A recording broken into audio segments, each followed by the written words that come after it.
the Hay-Budden Anvils. Amazing anvil, great tool, great history. Hay-Budden Anvils are a U.S. made anvil, made in Brooklyn, New York. See, I wrote down 1892 to 1928. And as far as I know, they made thousands and thousands of anvils in that time period. There's a lot of Hay-Budden anvils out there. They're a beautiful anvil, beautiful style, beautiful shape, great tool. I've been able to collect and use a lot of them. I use them in my classes, use them in different things. But the anvil, the Hay-Budden anvil is a very classic U.S. made anvil, made right here in New York. If you come and look at the emblems, where you come in, most of them are stamped. Brooklyn, New York. Made in the USA. They have their weight stamps here, but it's in different hundredweights. That's not 101 pounds. It's in different casting foundry weights. But you'll see all these are the Brooklyn, New York. You'll see Hay-Buddens that are stamped Lakeside and some different things. Okay, you're still talking about a foundry or a shop that made anvils, but these are made for Hay-Budden. This one, I don't know the exact weight on it. We'll go through each one. I'll move some a little bit. This is one that I set up for my kids. When I was working on my great big anvils, my boy Billy was short enough to use this on the ground on this stump. So I got this little Hay-Budden story behind it, I guess. I got it from a friend of mine who builds flintlock rifles. He had this on his little bench that he worked with. He got out of working flintlock stuff and sold it to me. I treasure it. I think it's an amazing tool, and the history behind it. He said, as far as he was told, it came over with hand carts. He said it was with the Mormon pioneers with hand carts. That is what he was told. Now, I don't have any way to back that up, of course, but wonderful story. Very little anvil. Let me give you some dimensions. Just give you an idea. It is 17 1/4 inches long. It is 2 3/4 inches wide. And let's give you a height. It is 8 inches tall. Like I said, a cool history, not just of Hay-Budden anvils and the sizes that they had.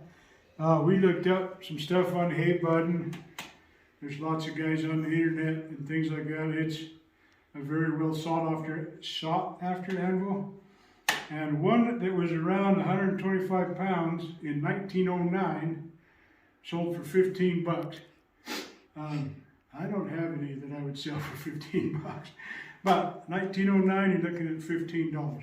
This one's not 100 pounds. It has the weight stamp on it. What did it say, Mary? Remember, you got better eyes than me. I think it said it had a 5 and a 3. And a 3. But you can see the stamp, and the stamp's crooked. It's double stamped. It's welded here at the waist. A lot of these are pieced anvils. You got your bottom, your top, your tool steel, and welded here in the center. This one here, you can see the stamp on it, but you can also see the welds on the waist of the Hay-Budden. But you can see this weld here, and on this side, actually, if I don't drop this on my foot.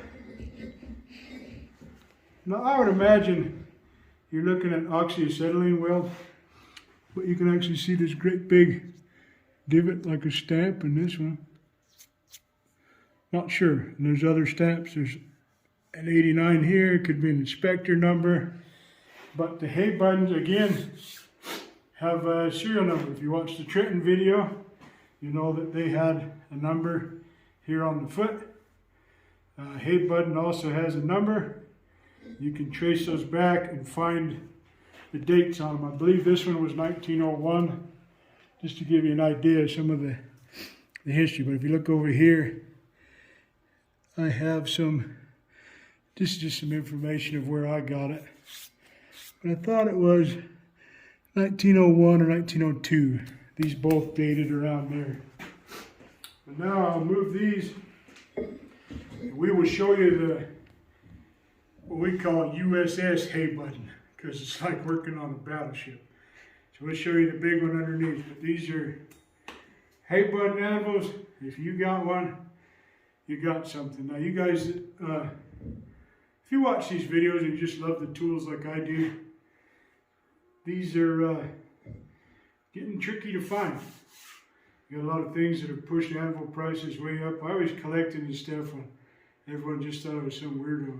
Like, even the old guys that I talked to about these were like, what are you interested in that for, you know, or what are you interested in the history of those for, because nobody was using them. I mean, I had some that were junkyard finds. They were in trash piles on farms. They were on old tractor discs used for weights. And they'd been on there for years and years. And I traded welding and did all kinds of stuff to get them.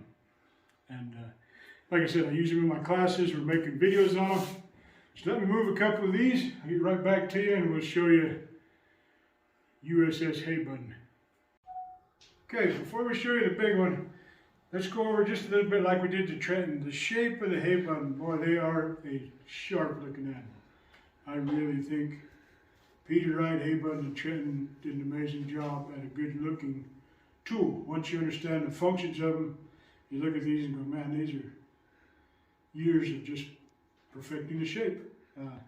We have the step, have the horn. Hay-Budden has a beautiful bellied horn. Like it has a big belly to it. Has some meat under it. These are working tools. So you got this bellied horn. On the big one you'll see a little difference, but okay. But you got that bellied horn. Your tail section is still nice and thick. Your waist comes in nice and tight. You got a good heavy body to it. The feet come out like you guys looked at the Trenton. You look at the Peter Wrights and stuff. The feet come out a lot like a Trenton. They come out nice and flat. There's no step, and then they drop straight down. The base underneath goes all the way across. See if I can roll this one just a little without dropping it on my foot. So notice, unlike where the Trenton had a hole in here, the Hay-Budden does not. So you can change and identify a little bit, okay? The Hay-Buddens have some ring to them. I'll show you on the big one why it's like working on a battleship. But so you got your style, you got your hardy holes, your Pritchell holes. I've seen a Hay-Budden, one that I'd really like to have has twin Pritchell holes. They made a lot of different ones. They made horseshoe anvils. They have ones that have the clips and things on them for making horseshoes. Okay, there's lots of different styles. But so your Hay-Budden has the shorter step, good heavy duty horn, tight waist, no steps, flat feet, and it has serial numbers on it. So if you go chasing down these serial numbers, but most of the Hay-Buddens I have, except for big ones, have the stamp pretty clear where you can make out part of it, at least part of it. So you'll know that it's a Hay-Budden. So let's go back. We'll show you the big one. Okay, here's the big one. A lot of guys who get, like me for years, I chased big anvils. I bugged everybody I knew. I chased stories of, oh, there was a big one down by this tree years ago. There was, you know, I always wanted one that was the 500-600 pound range. This one, I don't have any way to weigh them. I'll give you guys the weights. This one actually doesn't have any numbers and things on it.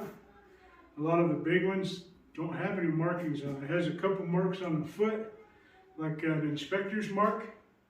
When we get into the Peter Wright anvils, you'll see they'll have a stamp. I think mine has an anchor and stuff on it. The reason I call it the SS Hay-Budden is we'll give you some sizes, but it is like working on an aircraft carrier. Okay? So if you come in, we'll give you some sizes of it. We'll give you a height.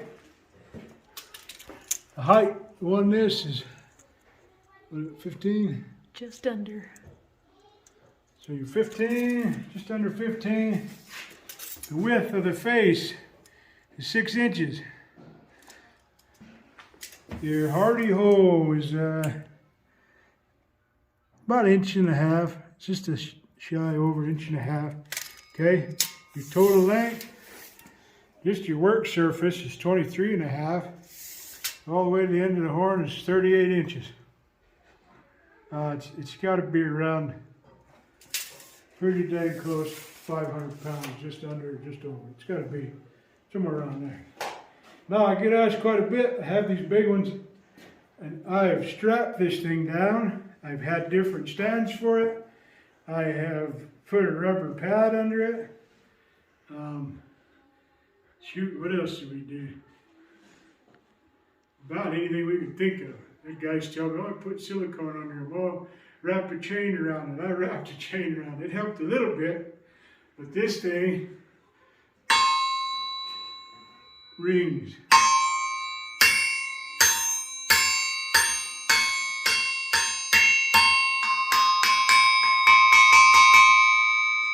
It is ringing. It's a ringing stinker. Beautiful anvil. I love it. I love everything about it. I love the size. I like working on it.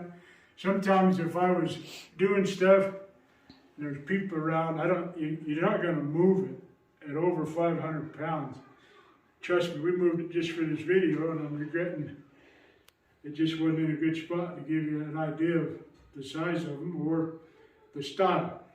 But you'll notice, even though it's this big, has that waist, has the feet, has the same shape. Look at that tall waist they have on it. These things are pretty. They're like if you're a man, they're built like a good-looking woman. If you're a woman, they're built like a good-looking man, I guess. But they're very pretty anvil. They did a good job. That's just classic. Okay, you'll notice the horn on this one. Underneath here, where the others, the smaller ones, have a big belly to them, this one has a mark in here. It's kind of interesting. For quite a while, I thought maybe this was a Trenton, but the guy that I had come help me look at it has no hole underneath on the casting, and it has just this belly is a little different. Maybe it got just a little different when they put it together in the pieces. But a beautiful anvil. Hay-Budden is an amazing anvil. If you've got one, you've got a piece of history. That's your first U.S. anvil company, and they were big in their time. They were big. So that's the Hay-Buddens. You'll find them in all different sizes. These are some that we have that we use for the classes and different things. I like showing new students or new guys. They always ask, "Oh, do I need one of these anvils?"